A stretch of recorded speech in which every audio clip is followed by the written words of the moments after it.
Have you ever seen a singer save someone's life without stopping their performance? Detroit, Michigan, March 1950.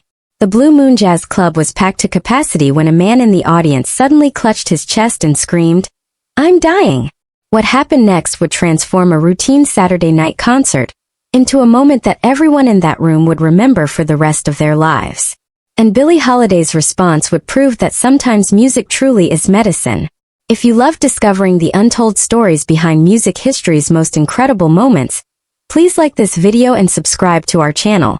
Hit that notification bell because we uncover the hidden gems that shape the legends we know today. Blue Moon Jazz Club, Detroit, March 18, 1950, 9:45 p.m. The venue was intimate, holding maybe 200 people, but every seat was filled.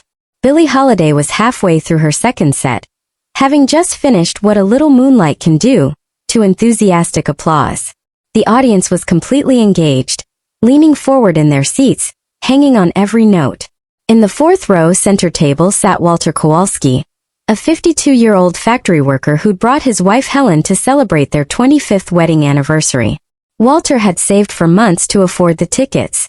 He'd never heard jazz performed live before, but Helen loved Billie Holiday's records, and he wanted to give her something special. Walter had been feeling chest pain on and off for weeks, but he'd attributed it to stress at work.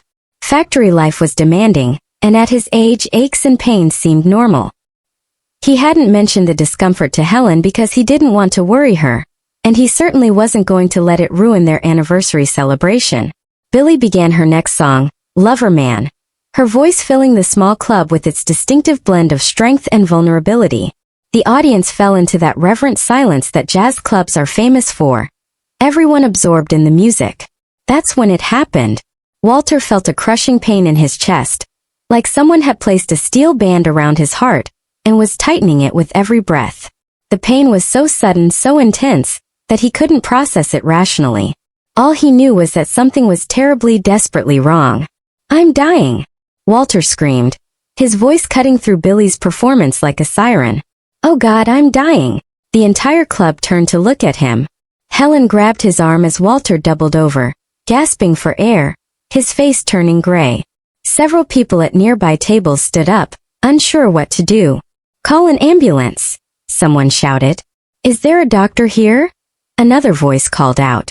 The club erupted in chaos. People were standing, talking loudly, some moving toward Walter's table, others backing away. The carefully constructed atmosphere of the jazz performance dissolved into panic and confusion. But Billie Holiday didn't stop singing. As the commotion grew around Walter's table, as voices got louder and more frantic, Billie's voice remained steady, calm, continuing with Lover Man, as if nothing had happened. Her eyes found Walter in the crowd, and she kept them there, singing directly to him. "Billie," the club manager hissed from the side of the stage, "stop the show. We need to handle this." Billie shook her head almost imperceptibly and kept singing, but she changed something subtle about her performance. Her voice became softer, more intimate, like she was singing a lullaby rather than a jazz standard. Walter was still in obvious distress, but something about Billie's voice seemed to penetrate his panic. He looked up at the stage, his breathing still labored but slightly more controlled. Helen was crying, holding Walter's hand, not knowing what to do. "Walter, stay with me. The ambulance is coming." But Walter was looking at Billie, and Billie was looking at Walter, and somehow her voice was creating a connection that transcended the medical emergency happening in the room. Dr. Patricia Williams was in the audience that night, sitting at a table near the back. She was one of the few black physicians in Detroit, and she'd come to hear Billie perform after a long week at the hospital. When Walter screamed, her medical training kicked in immediately. Dr. Williams moved quickly through the crowd toward Walter's table, but as she approached, she noticed something remarkable. Walter's panic was subsiding. His breathing was still difficult, but the pure terror in his eyes was being replaced by something else, focus. He was focusing on Billie's voice. Dr. Williams reached Walter's table and knelt beside him. "Sir, I'm a doctor. Can you tell me what you're feeling?" "Chest-crushing pain," Walter gasped. "Can't breathe right." Dr. Williams checked his pulse, rapid but not irregular. His color was improving slightly. She looked toward the stage where Billie was still singing, her voice now even softer, more hypnotic. "Sir, I want you to listen to her voice and try to breathe in rhythm with the music," Dr. Williams said quietly. "Can you do that for me?" Walter nodded, still focused on Billie. As she sang the long, slow phrases of Lover Man, Walter began to match his breathing to her phrasing. Breathe in during the verse, breathe out during the pause. The club manager approached Dr. Williams. "Should we stop the show? Clear the room?" "No," Dr. Williams said firmly. "She's helping him. Let her continue." What was happening was unprecedented. Billie had essentially turned her performance into music therapy, using her voice to guide Walter through his medical crisis. She wasn't just entertaining the audience anymore. She was providing medical intervention through music. The rest of the audience began to understand what was happening. The initial panic subsided as people realized that Billie's continued performance wasn't callous indifference. It was intentional healing. Billie finished Lover Man, but immediately transitioned into another song. This one even slower, more meditative. "I'll Be Seeing You," sung so softly that the entire club had to be completely quiet to hear her. Walter's breathing was becoming more regular. The crushing chest pain hadn't disappeared, but it was manageable now. He was still looking at Billie, and she was still singing directly to him, as if the other 199 people in the room didn't exist. "How are you feeling now?" Dr. Williams asked. "Better," Walter whispered. "The music, it's helping somehow." Helen was still crying, but they were tears of relief now. "Walter, you scared me to death. I thought I was dying," Walter said. "But her voice, it's like it's keeping me alive." The ambulance arrived during the third song. 2 paramedics entered the club, expecting to find chaos, but instead they found an entire room of people sitting in perfect silence, listening to Billie Holiday sing to a man who was having a heart attack. Dr. Williams met the paramedics at the door. "The patient is stable," she whispered. "But don't interrupt the performance. She's providing therapeutic intervention." The paramedics looked confused. They'd never encountered a medical emergency being treated through jazz performance. "Ma'am, we need to transport the patient to the hospital," one paramedic said. "I understand, but give her 2 more minutes to finish the song. He's responding well to the musical therapy." Billie was now singing Strange Fruit, but she transformed it completely. Instead of the powerful, haunting protest song it usually was, she was singing it like a gentle spiritual, her voice barely above a whisper. When Billie finished the song, she spoke for the first time since Walter's emergency had begun. "Sir," she said, looking directly at Walter, "you're going to be okay. The music will stay with you even when I'm not singing." Walter nodded, tears in his eyes. "Let these good people take care of you now," Billie continued. "But remember what you felt just now. Remember that you're stronger than whatever is trying to hurt you." The paramedics moved in with their stretcher. Walter allowed himself to be helped onto it, but he kept looking back at Billie. "Thank you," he called out as they wheeled him toward the exit. "You saved my life." Billie smiled. "Music saved your life. I was just the messenger." As the ambulance left, the club remained silent. No one knew how to process what they just witnessed. Billie stepped back to the microphone. "Ladies and gentlemen, music has many purposes. Tonight we discovered one of the most important ones. It can heal what medicine alone cannot reach." The audience erupted in applause, not for entertainment, but for witnessing something transcendent. "Let's continue," Billie said. "But let's dedicate the rest of the evening to Walter, and to the power of music to touch places in our hearts that nothing else can reach." She sang for another hour, but the performance had changed. It was no longer entertainment. It was communal healing. Everyone in the room felt like they participated in something sacred. Dr. Williams approached the stage after the show. "Miss Holiday, what you did tonight was remarkable. I've never seen anything like it." "What did I do?" Billie asked. "You used music as medicine. You calmed his nervous system, regulated his breathing, reduced his panic. You essentially provided medical intervention through vocal therapy." Billie considered this. "I just did what felt right." He was scared, and music helps when you're scared. "Have you ever done anything like that before?" "Not exactly like that. But music has always been about healing for me. Sometimes people come to hear me sing because they're hurting in ways that doctors can't fix. The next day, Helen Kowalski called the Blue Moon Jazz Club. Walter was stable, the doctors had said. He'd had a mild heart attack, but he was going to recover fully. He keeps talking about Miss Holiday, Helen told the club manager. He says her voice kept him from dying. He wants to thank her properly. Word of what had happened spread throughout Detroit's music community. Other musicians began talking about the night Billie Holiday had saved a man's life with a song. Dr. Williams wrote a paper about the incident for the Journal of Medical Innovation. Musical Intervention in Acute Cardiac Events. A case study in jazz therapy, she called it. The patient's panic response was interrupted and redirected through sustained musical engagement, Dr. Williams wrote. The performer created a therapeutic environment that reduced stress hormones and stabilized the patient's cardiovascular response. The paper was initially dismissed by most medical professionals as anecdotal, but it planted seeds for what would later become the field of music therapy. Walter Kowalski returned to the Blue Moon Jazz Club 6 months later. He'd recovered completely from his heart attack and had been given medical clearance to resume normal activities. Billie was performing again, and Walter had bought tickets for their actual anniversary celebration, the one that had been interrupted by his medical emergency. Before the show, Walter asked to speak with Billie privately. Miss Holiday, I want you to know that what you did that night changed my life in ways that go beyond saving it. What do you mean? I realized that I'd been living like I was already dead, working at a job I hated, never taking time for beauty, for music, for the things that make life worth living. And now I listen to music every day. I retired early from the factory and started teaching myself piano. My wife and I come to jazz clubs twice a week. Music woke you up, Billie said. You woke me up. When I thought I was dying, your voice reminded me why I wanted to live. That night's performance was different too.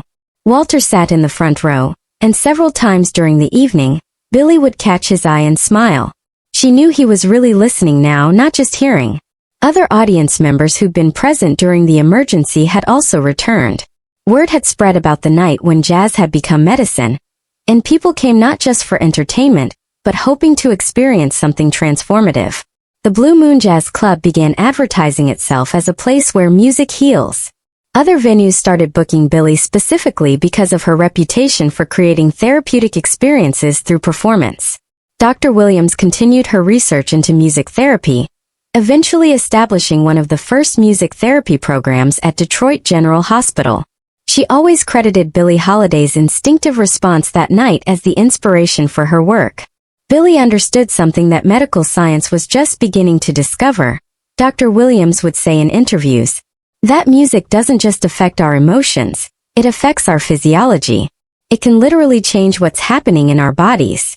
In 1975, 25 years after the incident, Walter and Helen Kowalski attended a medical conference where Dr. Williams was presenting her research on music therapy. Walter was now 77, Helen 75, and they'd been attending jazz performances regularly for over 2 decades. During the Q&A period, Walter stood up. Dr. Williams, I was the patient in your original case study. The man having the heart attack at the Blue Moon Jazz Club. The conference room fell silent. I want everyone to know that what Miss Holiday did that night didn't just save my life medically. It saved my life spiritually.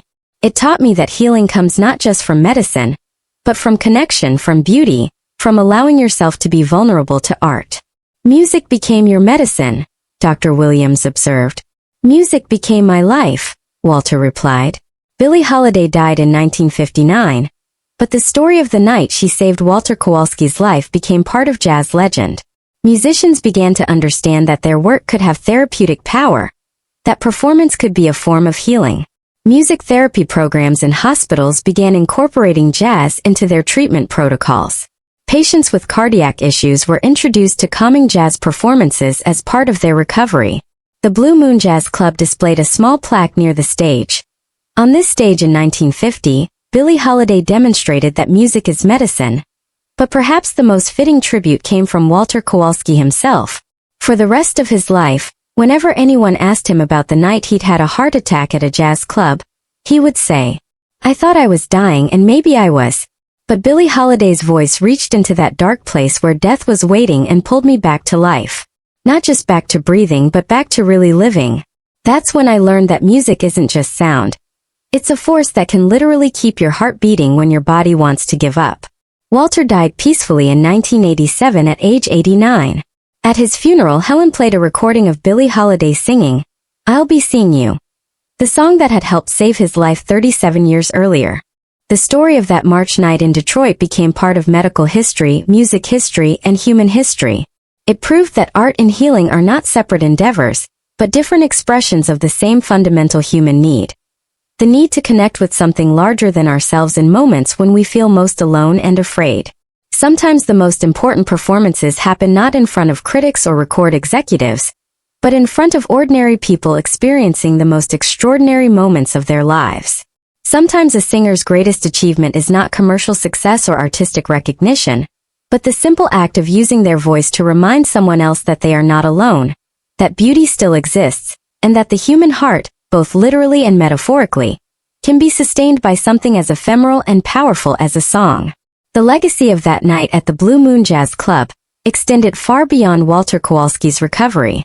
Other musicians began to understand their work differently, seeing performance not just as entertainment, but as potential healing intervention. Jazz clubs throughout Detroit and other cities started hosting what became known as therapeutic performances, concerts specifically designed to provide emotional and even physical healing to audience members dealing with trauma, illness, or grief. The concept spread throughout the music industry. Folk singers began incorporating healing elements into their performances. Classical musicians started working with hospitals to provide bedside concerts for patients. Rock musicians discovered that their music could help people process grief and trauma.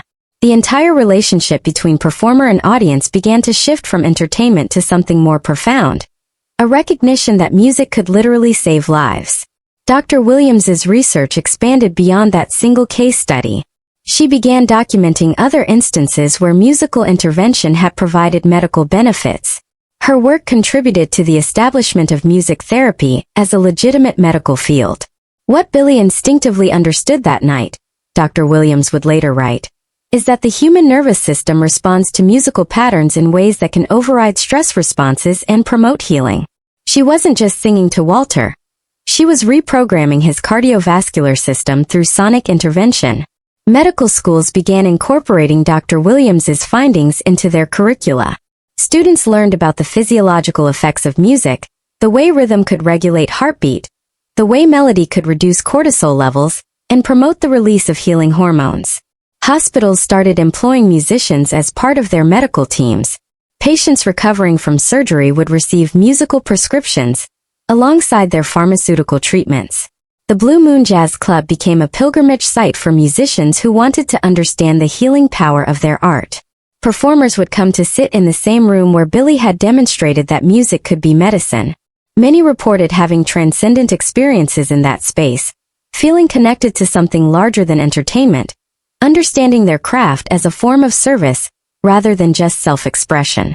Walter and Helen Kowalski became advocates for music therapy, sharing their story at medical conferences and music education programs. They established a small foundation that provided grants for musicians to study the therapeutic applications of their art. Music saved Walter's life that night, Helen would tell audiences. But it also saved our marriage, our family, our entire way of understanding what it means to be alive. Before that heart attack, we were just existing, Walter would add, going through the motions of living without really experiencing life. Billie's voice didn't just restart my heart, it woke up my soul. Their foundation funded research into the connections between music and healing, supporting studies on how different musical elements affected various medical conditions. They discovered that certain rhythms could regulate breathing in asthma patients. Specific harmonies could reduce anxiety in people with PTSD. Particular melodic patterns could improve cognitive function in patients with dementia. The work that began with Billie Holiday's instinctive response to one man's medical emergency grew into a comprehensive understanding of music as a healing modality. In 1968, Walter wrote a letter to the estate of Billie Holiday, who had died 9 years earlier. "Dear Miss Holiday, You probably never thought much about what happened that night in Detroit. You were just doing what felt right in the moment. But I want you to know that your decision to keep singing, while I was having my heart attack, changed thousands of lives. Not just mine. Because of you, doctors now prescribe music alongside medicine. Hospitals employ musicians as healers. Patients facing surgery receive concerts as part of their treatment. You showed the world that art isn't separate from healing. It's one of the most powerful forms of healing we have.